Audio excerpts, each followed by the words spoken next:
அதனால இந்த விஜய் தமிழ்நாட்டுக்கு மட்டும்தான் குரல் கொடுப்பான்னு நினைக்காதீங்க.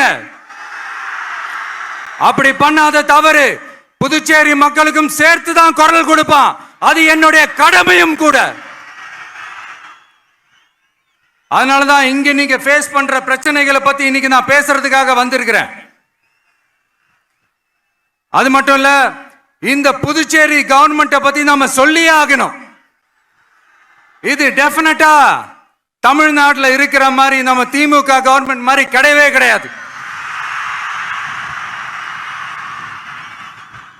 ஏன்னா வேற ஒரு அரசியல் கட்சி நடத்துற நிகழ்ச்சியாகவே இருந்தாலும் அந்த நிகழ்ச்சிக்கு தன்னெழுச்சியா வர நம்ம மக்களுக்கு பாதுகாப்பு கொடுத்து பாரபட்சமே காட்டாம இந்த கவர்மெண்ட் நடந்துகிட்டு இருக்கிறாங்க. அப்படிப்பட்ட இந்த புதுச்சேரி கவர்மெண்ட்டுக்கும் நம்ம புதுச்சேரி சிஎம் சார் அவர்களுக்கும் இந்த நேரத்தில் என்னுடைய மனப்பூர்வமான நன்றிகளை தெரிவிச்சுக்கிறேன். இத பார்த்தாவது தமிழ்நாட்டில் இருக்கிற அந்த திமுக கவர்மெண்ட் கத்துக்கிட்டா நல்லா இருக்கும்.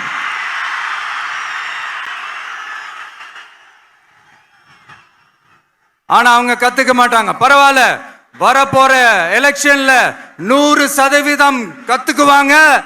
அத நம்ம மக்கள் பார்த்துக்குவாங்க.